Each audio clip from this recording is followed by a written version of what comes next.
中国历史上有3个皇帝被称为千古一帝，其中一个呢，就是我身后的埋葬在陕西兴平茂陵的汉武帝刘彻。那我们今天就来到茂陵，为大家讲述这位千古一帝。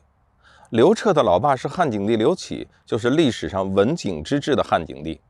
刘彻只是汉景帝刘启14个儿子里的第10个儿子，当皇帝是轮不上他的。因为当时的太子呢是汉景帝的长子刘荣，但是自打这个刘荣当上太子之后，上门提亲的、送礼的、磕头拜把子的是不计其数啊。汉景帝的姐姐馆陶公主刘飘就是其中一个。这个刘飘为了扩大权势呢，就想把女儿陈阿娇许配给太子刘荣。然而太子刘荣的生母骊姬很讨厌刘飘，为什么呢？因为他老给汉景帝送美女啊，惹得骊姬很不高兴。所以当他巴巴的跑去太子府登门提亲的时候啊，谁成想啊，这个堂堂的馆陶公主刘飘竟然是热脸贴了个冷屁股，被骊姬给严词拒绝了。刘飘是又羞又恼啊，于是向刘彻的生母王氏求亲。这个王氏很会来事儿，在现代就属于情商特别高，他热情欢迎陈阿娇和自己儿子刘彻的这门亲事。而且刘彻这个小子也不是省油的灯啊，小嘴呢跟抹了蜜似的。他说日后彻儿若能娶了陈阿娇姐姐为妻，定为他造一座金屋，把它藏起来，这就是金屋藏娇的典故。那就这样，馆陶公主刘飘和王氏就结了姻亲。汉景帝乾元7年，也就是公元前150年，在馆陶公主刘飘和王氏的共同运作下呢，太子刘荣被废，骊姬抑郁而死。同年夏天，王氏被立为皇后，刘彻被立为太子。公元前141年，汉景帝刘启去世，16岁的刘彻登基，就是汉武帝。陈阿娇被册封为皇后。但是随着汉武帝羽翼丰满，权力加强，帝王的多情风流也逐渐的显现出来，他身边的女人呢也越来越多，慢慢就冷落了阿娇。那么这个呢，咱们以后有机会再说。刘彻刚继位的时候啊，只有16岁，正是少年天子血气方刚的时候。当时的大汉常年被北方的一个游牧民族匈奴骚扰。说起这个匈奴，咱们还得从刘彻的曾祖父汉高祖刘邦说起。话说当年刘邦一当上皇帝啊，匈奴就笑了。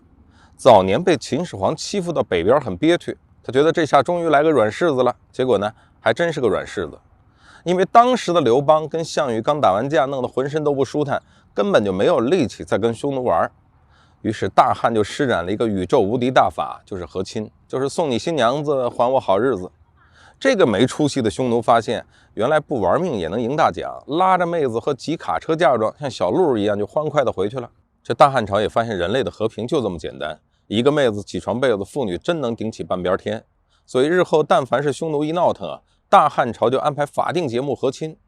但是这个匈奴的威胁一直都存在着，忍了几代皇帝，到了汉武帝这儿，小伙子不是省油的灯，终于对匈奴全面开战。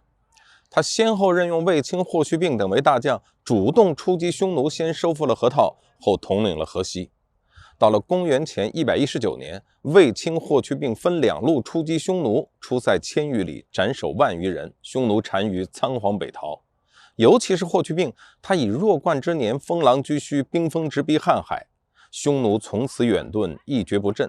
他们收起帐篷，唱起了哀痛的挽歌：使我胭脂衫，令我妇女无颜色；使我祁连山，使我六畜不烦息啊！那在武功方面，汉武帝不止北击匈奴，他还南吞百越，西征大渊，东并朝鲜，以至于汉武帝时期的大汉疆域，东抵日本，北遇阴山，西至中亚，南到越南，比秦始皇时期扩大了1倍。汉武帝这么厉害，当然不是只会打架，文治方面他也是有2把刷子的。话说儒家早在春秋就有了，但因为在乱世没派上啥用场，几百年都兴盛不起来。到汉高祖刘邦当皇帝的时候呢，因为儒生叔孙通制定了朝廷的礼仪，确定了天子的威严，刘邦开心的不得了，总算在朝堂上给儒家留了几个席位。但真正把儒家作为官方唯一指定教材的却是汉武帝。汉武帝期间，他罢黜百家，独尊儒术，此后的中国开始独尊儒家。那就在汉武帝的文治武功达到鼎盛之时，他却陷入了昏聩的晚年。晚年的汉武帝疑神疑鬼，感觉总有刁民要害朕。结果一个叫江充的绣衣使者，他利用汉武帝的疑心病栽赃太子刘据，用巫蛊之术诅咒汉武帝。太子刘据莫名的背上这么一口大锅呢，想摘又摘不掉，只好举兵攻打江充，结果兵败自杀。那么他的母亲皇后卫子夫也跟着自缢身亡。巫蛊之祸发生之后，汉武帝是妻离子散，彻底沦为了一个孤家寡人。后来他检讨了自己即位以来的所作所为，说：“朕即位以来所为狂悖，是天下愁苦不可追悔。”这就是著名的轮台罪己诏。公元前87年，70岁的一代雄主汉武帝带着他的光荣和遗憾与世长辞了。